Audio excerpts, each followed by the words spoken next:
భక్తి భాస్కర ప్రేక్షకులకు నమస్కారం. ధర్మ సందేహం కార్యక్రమానికి స్వాగతం. పుట్టడం ఎంత నిజమో మరణించడం కూడా అంతే నిజం. కానీ ఈ జనన మరణాల మధ్య అసలు ఏం జరుగుతోంది? ఊపిరి ఆగిపోగానే మనిషి కథ ముగిసిపోతుందా? ఆ తర్వాత ప్రయాణం ఎక్కడికి? మనం బతికుండగా చేసే పాపపుణ్యాల లెక్కలు ఎక్కడ తేలుతాయి? వీటన్నింటికి సమాధానం హిందూ ధర్మంలో అత్యంత రహస్యమైన శక్తివంతమైన గ్రంథం గరుడ పురాణం. మహావిష్ణువు తన వాహనమైన గరుత్మంతునికి స్వయంగా వివరించిన ఈ మరణ రహస్యాలను, జీవుడి ప్రయాణాన్ని ఎలాంటి దాపరికం లేకుండా మీ ముందుకు ఉంచబోతున్నాం. లౌకిక ప్రపంచాన్ని మర్చిపోయి కాసేపు ఆ పరలోక ప్రయాణాన్ని తెలుసుకునే ముందు ఈ వీడియోని ఎక్కడా స్కిప్ చేయకుండా చివరి వరకు చూడండి. మనిషి మరణించే ముందు ఏం జరుగుతుంది? గరుడ పురాణం ప్రకారం ఒక జీవి చివరి క్షణాల్లో ఉన్నప్పుడు అతనికి మొదట నోట మాట పడిపోతుంది, చూపు మందగిస్తుంది, తన చుట్టూ ఉన్న బంధువులు ఏడుస్తున్నా పిలుస్తున్నా వినిపించదు. మరణ సమయం ఆసన్నం అవ్వగానే యమలోకం నుండి ఇద్దరు భయంకరమైన యమదూతలు వస్తారు.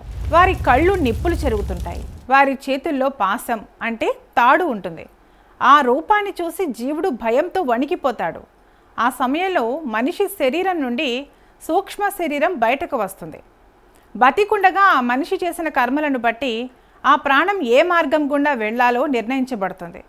పుణ్యాత్ముల ప్రాణాలు నోటి ద్వారా, కళ్ళ ద్వారా లేదా బ్రహ్మరంధ్రం అంటే శిరస్సు ద్వారా ప్రశాంతంగా వెళ్తాయి.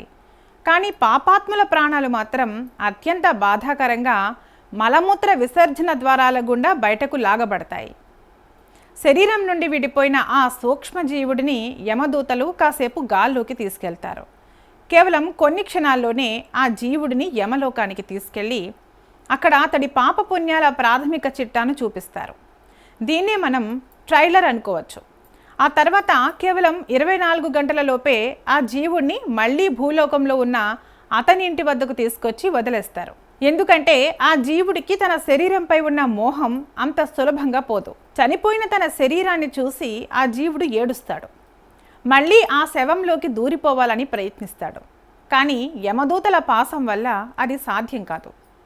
బంధువులు శవాన్ని దహనం చేస్తుంటే ఆ మంటల వేడిని, బాధను ఆ జీవుడు అనుభవిస్తాడు. అందుకే గరుడ పురాణంలో పిండ ప్రధానం మరియు దశదిన కర్మల ప్రాముఖ్యత చెప్పబడింది. చనిపోయిన మొదటి రోజు నుండి 10 రోజుల వరకు బంధువులు పెట్టే పిండం వల్లే ఆ సూక్ష్మజీవుడికి యమలోకానికి ప్రయాణించేందుకు కావలసిన కొత్త శక్తి అంటే యాతన శరీరం లభిస్తుంది. ఒకవేళ ఎవరైనా శ్రద్ధాకర్మలు చేయకపోతే ఆ జీవుడు ఆకలి దప్పులతో అల్లాడిపోతూ ప్రేతాత్మగా మారి భూమి మీదే తిరుగుతుంటాడు. 13వ రోజు కర్మలు ముగిసిన తర్వాత ఆ జీవుడి అసలు ప్రయాణం మొదలవుతుంది. భూలోకం నుండి యమలోకానికి ఉన్న దూరం ఎంతో తెలుసా? 86,000 యోజనాలు. ఈ సుదీర్ఘ ప్రయాణానికి పట్టే కాలం సరిగ్గా 47 రోజులు. ఈ ప్రయాణంలో జీవుడు 16 నగరాలను దాటుకుంటూ వెళ్ళాలి. దారి పొడవునా ఎండ, వాన, చలి, ముళ్ళ బాటలు ఉంటాయి. పాపాత్ములను యమదూతలు కొడుతూ లాగుతూ తీసుకెళ్తుంటే పుణ్యాత్ములు మాత్రం విమానాల్లో ప్రశాంతంగా వెళ్తారు. ఈ ప్రయాణంలో అత్యంత భయంకరమైన ఘట్టం వైతరణి నది. ఈ నదిలో నీరు ఉండదు, కేవలం రక్తం, చీము, ఎముకలు, మాంసం మాత్రమే ఉంటాయి. భయంకరమైన మాంసాహార పక్షులు, మొసళ్ళు ఆ నదిలో ఉంటాయి. పాపాత్ములు ఆ నదిలో మునుగుతూ తేలుతూ ఆ నరక యాతనను అనుభవిస్తూ దాటాలి. ఎవరైతే భూలోకంలో బతికుండగా గోదానం చేస్తారో వారికి ఆ వైతరణి నది వద్ద ఒక పడవ కనిపిస్తుంది. ఆ గోమాత తోక పట్టుకుని వారు ఆ నదిని సులభంగా దాటేస్తారని గరుడ పురాణం చెబుతోంది. ఆఖరికి ఆ జీవుడు యమధర్మరాజు కొలువు తీరిన యమసభకు చేరుకుంటాడు. అక్కడ జీవుడి కర్మల లెక్కలు రాసే చిత్రగుప్తుడు ఉంటాడు. మనం రహస్యంగా చేసిన పనులతో సహా ప్రతి చిన్న ఆలోచన కూడా చిత్రగుప్తుడి శ్రవణాంతకులు అనే దూతలు రికార్డ్ చేస్తారు.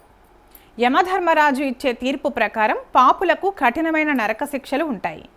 పరుల ధనాన్ని, స్త్రీలను ఆశించిన వారికి ఇక్కడ దట్టమైన చీకట్లో వేసి యమదూతలు చితకబాదుతారు. ధర్మాన్ని తప్పిన వారిని పదునైన కత్తుల వంటి ఆకులు ఉన్న అడవిలో పరిగెత్తిస్తారు.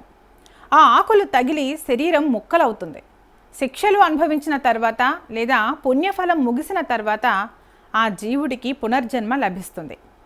తను చేసిన కర్మలను బట్టి మళ్ళీ పక్షిగానో జంతువుగానో లేదా పురుగుగానో పుడతాడు. ఈ 84 లక్షల జీవరాశులలో ఎన్నో జన్మలు ఎత్తిన తర్వాతే అత్యంత అరుదైన మానవ జన్మ లభిస్తుంది.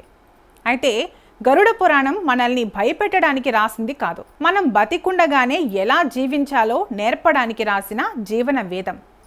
సత్యం పలకడం, దానం చేయటం, తల్లిదండ్రులను గౌరవించడం, తోటి జీవులపై దయ చూపడమే పరమార్థమని గరుడ పురాణం ప్రబోధిస్తుంది.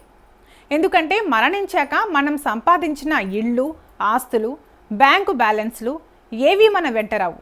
కేవలం మనం చేసిన ధర్మం మాత్రమే మనల్ని కాపాడుతుంది. ఇదే గరుడ పురాణం విప్పిన చావు పుట్టుకుల రహస్యం. ఈ కార్యక్రమం మీకు నచ్చినట్లయితే లైక్ చేయండి, మీ కుటుంబ సభ్యులకు, స్నేహితులకు షేర్ చేయండి. ఇలాంటి ఆధ్యాత్మిక విశేషాల కోసం మా ఛానల్ని సబ్స్క్రైబ్ చేసుకోవడం మర్చిపోకండి.